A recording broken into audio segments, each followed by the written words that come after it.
apat lang.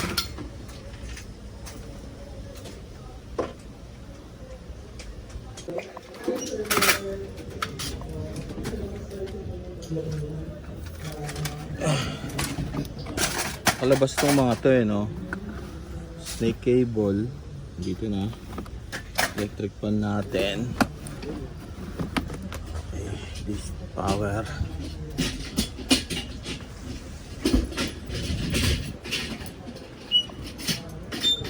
So itong analog mixer natin, pasok na lang muna sa loob.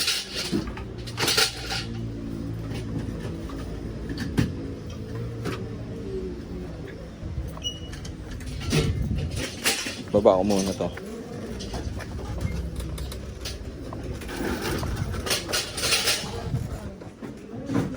Baba.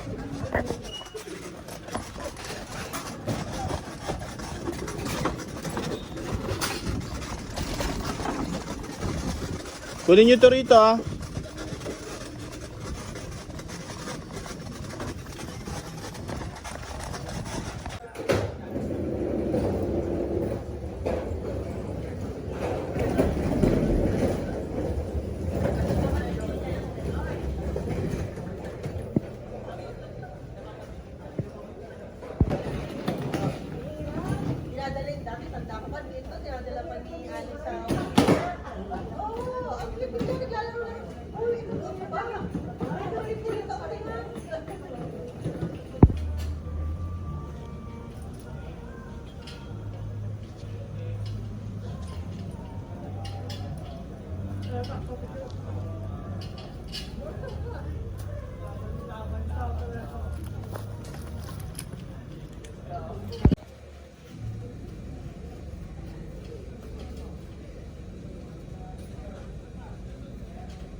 Nadala ka ng aking ba yan? Saan papunta sa inyo? Hindi, nandito sa akin yan.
So, ito na yung naging final setup namin dito ngayon sa Lazuri venue.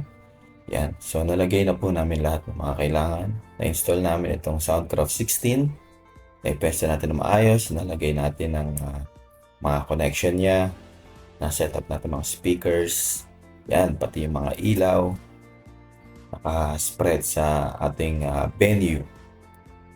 Kita nyo, okay na. Kasi dito rin gaganapin ang kanilang ceremony sa mismong area ng reception. So, kailangan namin agahan.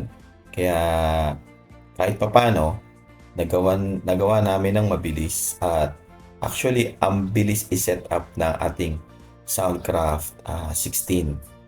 Makita nyo, nakaset na kami ng maayos. Tsaka, hindi ganun ka-hassle pag-install. Kaya, yun, nagustuhan din ng natin. So, yan na, dumating na yung pagkakataon na ceremony area. Yan, pumasok na si bride.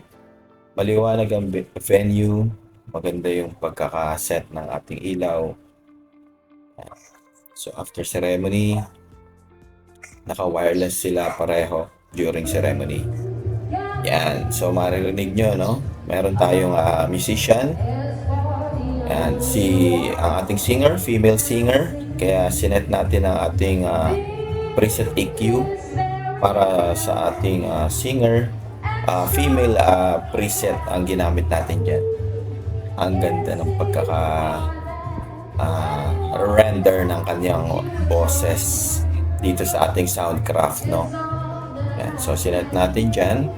Tapos, dito, mapaliwanag natin. No? Ang galing. Meron ditong anti-feedback suppression. Ayan. Nandyan yung ginamit namin yan. Ang galing, ang ganda. Wala ang feedback niya. So, paliwanag na lang natin yan sa mga susunod na videos. Alright guys, so ito yung natin, no? First time nating nagamit ang ating Soundcraft. Yan, ayun yung Soundcraft natin na sa unahan. Standby na po, little bride and little groom. Alright, so meron itong features na mawawala yung feedback, no? So ito yung isa sa mga features na nagustuhan namin dito sa Soundcraft UI 16 natin, no? So dito lang yun. Punta muna tayo sa ating sa main, di ba? Tapos edit tayo para mapunta tayo dito sa master. So naka-master tayo, no? Edit tayo. So actually ito naayos na namin kanina, no, kasi malapit si singer sa ating speaker, no.